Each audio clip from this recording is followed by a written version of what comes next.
Piper, you want to say the intro for today's episode? Give her a second. She's shy. There it is. Thank you. Piper, the podcast mascot, everyone.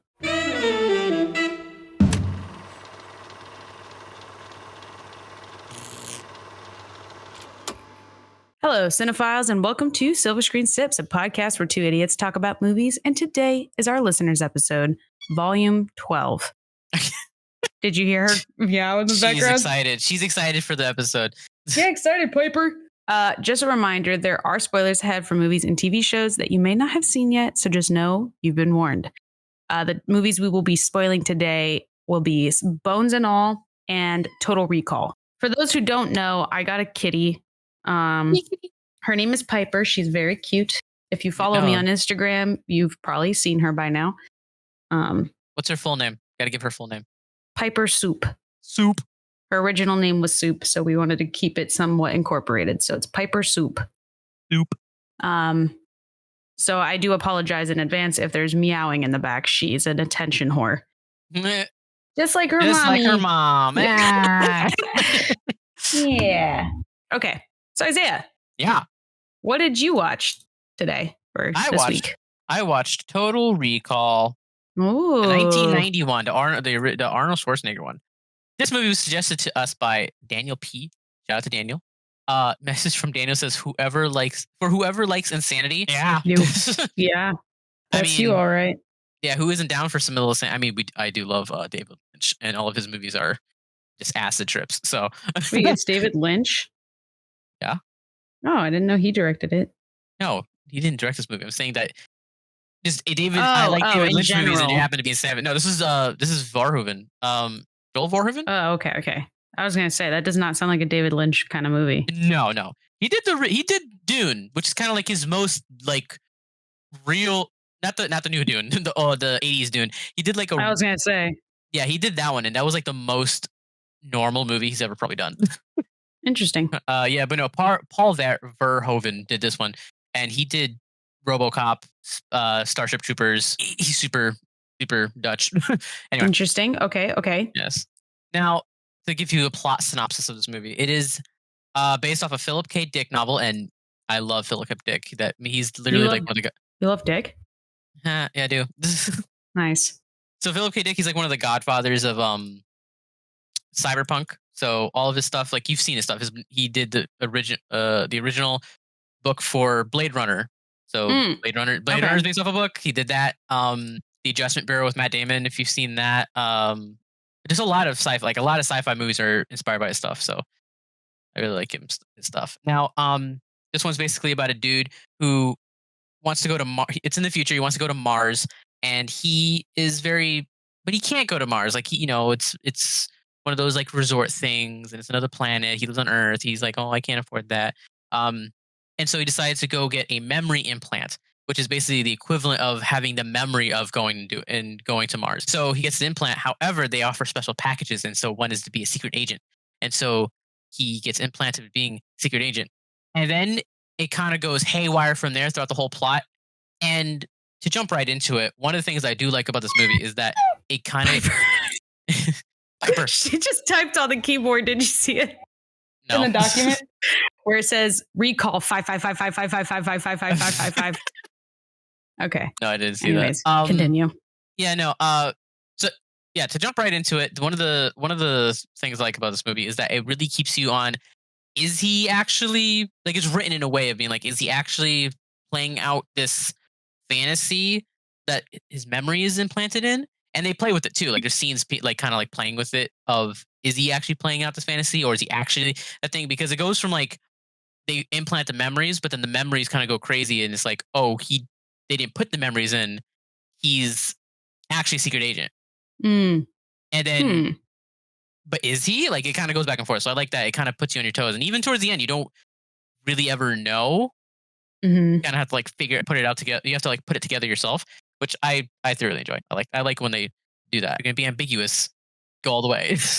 Now, some things about this movie is that I expected it to look a little more futuristic, given that it's supposed to take place in the future where like this type of technology exists. But it kind of felt more it felt just like 80s. Like it felt like an 80s. It felt like an 80s movie with like a futuristic shine, like filter over it. Like things you expect it to be futuristic aren't. Mm-hmm. Say like the guns, they're just regular guns, and they're not even like made to look or sound like they're in the future. They just kind of just shoot regular bullets, and they just look like M40s and 9 millimeters. Like it just it just looks normal. Mm-hmm. And then like the cars, they just look like they're 80s cars, but instead of having smooth, like they're just made of like cubes. Like they're cute. They just got a few more polygons, basically. Um, and stuff like that. It's just I with this kind of movie, I expect them to go over the top with just like going. I wouldn't say CGI because this is 1990, but I expected a little more instead of just things like being very smooth. And Yeah. it just I expected more. Um, it just had like a semi-future undertone instead of having it go full on. That's basically what I'm trying to say. Now, Mm-hmm. this movie's way bloodier and gorier than I thought it was. It definitely is an 80s action movie, and it is definitely a rated R 80s action movie. I did not know it was rated R. Yeah, no, so people's arms get cut off. There's like Whoa. there's deformities. Like there's a bunch of people called mutants because they live on Mars, and radiation from the radiation deforms them and stuff. So there's a lot of mutations and stuff like that. Oh yeah, yeah. And oh, I thought, and now everybody knows the famous three boobed lady. Are you aware of this, Bethany? I feel like I am aware of this. Yes. The three boobed lady. I thought it was like an augmentation, like she did like an augmentation so that she could, because she's like a prostitute. No, it turns out that's a mutation. Oh, okay. So Yeah, not by choice. That was So that was that happened. Interesting. Interesting. Also, there is nudity, so it's added to the rated R. Hell yeah. Wasn't expecting that. Now they use a lot of prosthetics, so there's a lot of prosthetics that are reminiscent of. Oh my God, what's it called? My God, what's the blanking on the name? It's The Thing. Sorry, The Thing. Ah, yes, The Thing. If you ever seen the original Thing, it is a lot of prosthetics. I mean, it's not as crazy and gory, but like this one, yeah, like like prosthetics. You can tell the prosthetics because they're very rubbery and they're very weird looking, and you can tell that this is not right because it just looks so off putting. It's funny to look at, but then when you see someone's head explode with a prosthetic, because you can tell they're just pumping it full of air, and their eyes are bulging out of their head and their skull is getting like 3 times the size. It's very uncanny valley, but also hilarious to look at. Oh my God. It is, and is very grotesque, very grotesque. Now, one of the things I do towards the end of the movie, there is a part where someone, we call it the bad guy, is going to get defeated and stuff like that. He's out on side. Hi, Piper. I'm so sorry. She's crawling up on my shoulder now. Continue. So the bad guy dies, right? They end up like throwing out into space somewhere, and the prosthetic of his head is going to explode. Except Arnold Schwarzenegger and I forgot the love interest in the movie, the two main people, they also end up in space for a second, and they're like shaking and their heads are about to explode and stuff like that. And then but air comes to them, so they're fine. And I'm like, there's no human possible way that you could survive in the vacuum of like a non-atmosphere planet for as long as they did, with their heads about to looking as bad as they did, with their heads exploding at that level, and then be fine. Just get up like, oh, I have air, I'm fine. Makes me think of Princess Leia in Star Wars. Oh yeah, she's just oh, I have the Force. Let me just let me just let me just travel through space and be totally fine. Yeah, we don't talk about that. But no, the movie is a solid sci-fi movie for its time. I do think.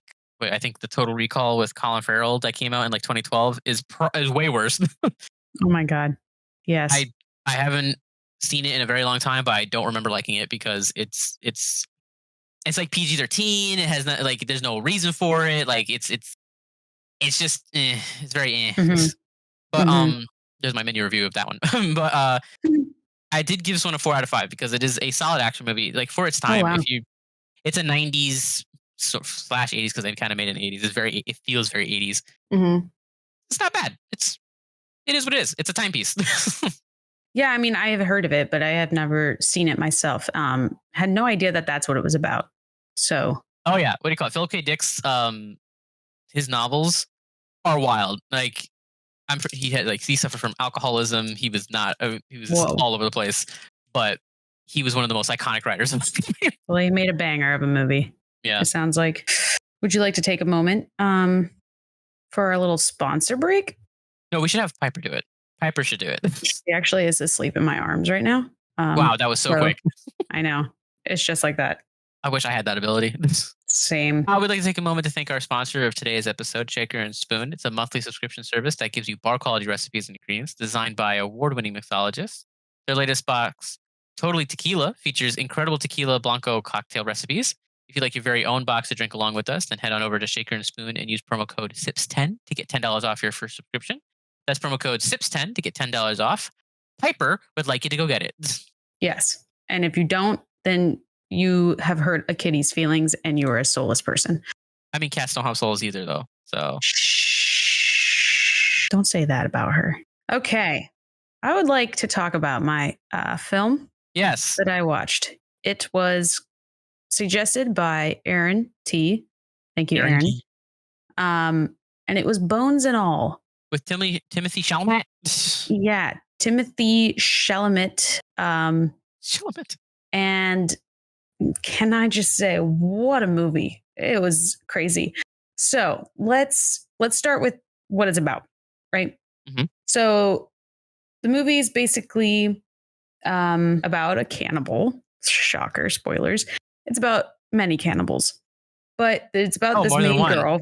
Yes, it's about this main girl, played by Taylor Russell. Her name's Marin in the movie, and she grew up her whole life being a cannibal since she was like a little kid. She gets to the point where her father, who's the only one taking care of her at this point, just can't do it anymore, and he leaves her by herself, and he's like, "You've got to deal with this. I can't keep covering for you," basically, because she's like killed people, you know. Oh. So he leaves her, and she kind of like doesn't know what to do. So she just kind of goes traveling to go look for her mother, who's kind of just disappeared, and she doesn't know where she went. So she's like, "I know what state she's in. I'm just going to go try and find her." So it's kind of a coming of age road trip movie, with a twist. Yeah, it's such an interesting thing to say. Yeah. After starting it with, it's about cannibals. Yeah. So along the way, she finds Timothy Chalamet, who plays the character Lee, who is also a cannibal. And she also comes across another character played by Mark Rylance. His name is Sully in the movie.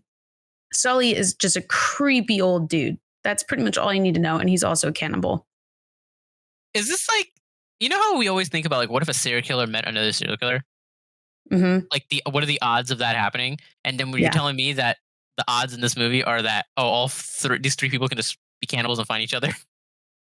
Well, apparently the cannibals can kind of smell each other out. Like it's almost like the movie kind of treats it as like not a superpower, but kind of like a superpower type thing where it's like, oh, cannibals have a certain smell to them, and like they can smell people when they're on the verge of dying and stuff like that. Like they have a certain like sixth sense about that stuff.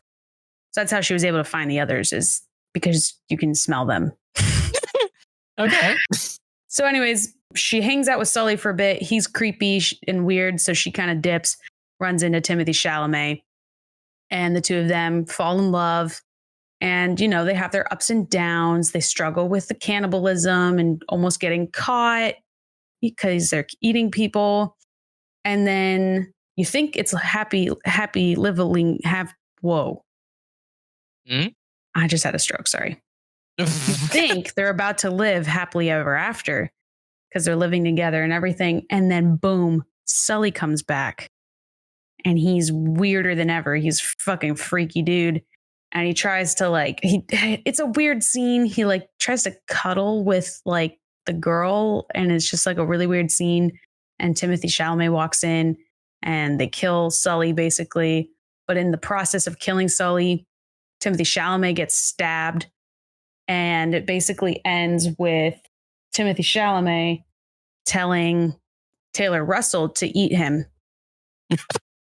And he's like, please, like before I die, that's all I want is for you to eat me. So the movie ends with her eating Timothy Chalamet. It was an insane movie, and it's very gory and shot beautifully, might I say. Very, very well done in that regard. I think the acting was amazing by all parts, especially Sully's character with Mark Rylance. I think he did an amazing job at being a creep. I think the story was interesting. I know the way I just described it probably sounds fucking weird, and it is weird, but so is Saltburn, and that was also a fantastic movie. I saw Saltburn. What'd you think of it? No, you finished. Okay. We'll both have Sorry, one. sorry. Our We'll third get back movie to that. today will be Saltburn. Yes. Okay. So I wish my only gripe with the movie really was like, I wish they had flushed out Lee and Marin's character, the Timothy and Taylor's characters. I just felt that it was kind of rushed, and they probably could have cut out. As much as Sully's character was iconic and like a really good part of the movie, I felt like they could have used some of his time, flesh out the relationship between the two of them instead, and make it a little more meaningful and impactful. And I think the creepy old guy being the climax of the movie was a little predictable. That was about it. Everything else was awesome. So I gave it a 4 out of 5. Interesting. Definitely. That's one hell of a plot. Yeah. So thank you, Aaron, for that. Okay, let's talk about Saltburn. Oh my God. What did you think of it? I gave it a 2 out of 5. What? No way. Yes. Now the movie, I will give it, is shot amazing. The aspect ratio, the way the colors, everything that is kind of like put together, and especially with like the way they work with reflections in it, is great. I think that's great. The story, the plot. Also, oh, by the way, the acting is on top. It's like top notch. No way any human. What is his name? Barry Barry Keoghan. I think his name is how you pronounce it. My God, that guy is. Where's his Oscar? Not just for this movie, for like in general. That man is like a god tier actor. I just watched him in Killing of a Sacred Deer, and he did fantastic in that as well. I know. My review of Saltburn was Barry Keoghan is playing yet another crazy psychopath a little too well. For real, he's really good at those roles, I've noticed. Yeah. Except he's in Dunkirk, which is not a crazy role. A very talented actor. Yeah. But this movie, what the hell is happening, bro? Listen, if no one has seen Saltburn, this is the one movie I will not spoil, because you just need to go watch it. It's an experience, and you're hearing it from both a person who hated it and a person who loved it. I loved it. It's definitely one of my top movies of 2023, because it technically came out 2023. I also agree it's shot very well. The story, I don't know. I will disagree with you on the story. I think the story was very well done. I think the story got predicted. I think it was, at first I was like, I'm really into this. It was predictable. Interesting. If they didn't write him out to be such a weirdo, I wouldn't have expected it. But because they wrote him as such a psychopath, I was expecting him like, oh, when is he actually gonna, when he actually did what he was gonna do in the climax, which without spoiling it is like, I don't know how to do that. I don't know how to explain it without spoiling it, but basically, Yes, I know. He's like he pulls a psychotic move, and I'm like, oh, because he's been acting like a crazy person the entire movie, I kind of expected that. Had they done that, like had they had the other characters do the stuff that he was doing, and then they made him out to be the normal guy, and then he then did that, like then it turned out he was like the raging psychopath, then I'll be like, holy crap, this is God tier, because like that's a plot twist. I'll be like, oh my God. But since they wrote him as the crazy person, everyone else seemed normal, and then when he did some psychopathic moves, I was like, oh, this is definitely what I expected of him. Like this, and then especially for the climax, that was very tame for the rest of the stuff he was doing. Yeah. Can I just say though? Okay, there's four scenes in this movie that have stuck with me, and without spoiling them, these are the 4: vampire scene, bathtub scene, graveyard scene, hospital bed scene. But yeah, this is one of those movies where it's like, I actually don't want to spoil it because I want people to have genuine reactions. Yeah, like you should not look up this movie. You should just go into it blindly like I did. That's insane. Well, do you have anything else you want to add before we wrap up today's episode? It's super short today, but it is. But you should definitely go watch Saltburn because Go watch Saltburn. and then you can go in the comments and be like, why did you make me do this? Yeah. And if you have seen Saltburn, tell us what scene got you the most grossed out or you had the most visceral reaction to. There was many. We'd love to hear. There are many. And I'm curious which one got you because for me, it's the hospital bed scene got me the most. Was this an A24? It felt like an A24. No, think it it was, was though. not. It was not. No, it was, I think. No, it was not. Okay. Amazon Prime? There's no way. That's not a Prime original. Google it. Oh my God, it's a Prime original. Holy shit. Crazy. Emerald my God. Fennel. Or Emerald Fennel, however you say her name. What job well done, my lady. Thank you for listening to today's episode, and huge shout out to Daniel and Aaron for your awesome suggestions and for our addition to Saltburn. Sorry today's episode was so short, but I guess we're just kind of, Isaiah just got back from vacation. I have a kitty on my lap, so I'm kind of tame right now.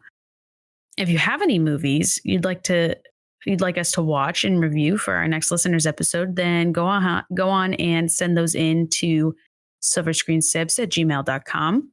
And if you don't follow us already, then be sure to follow us on Instagram so you get any and all updates regarding the show. Now, the results are in for our season poll for season 16. You guys had to vote between Indiana Jones and the Jason Bourne series, and you guys voted for, drumroll please. Cat meows, please. I can't drum roll. Wake her up. You have to drum roll. You can't hear it. My noise expression's on. Damn it. Indiana Jones. Woohoo. Indy. Oh.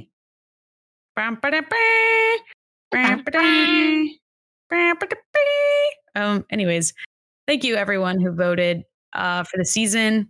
And we will see you guys next week in season 16 with our first episode, The Raiders of the Lost Ark, which I have not seen since I was probably like 7 years old. Oh, she's awake. I know. Good timing. See you guys. Bye.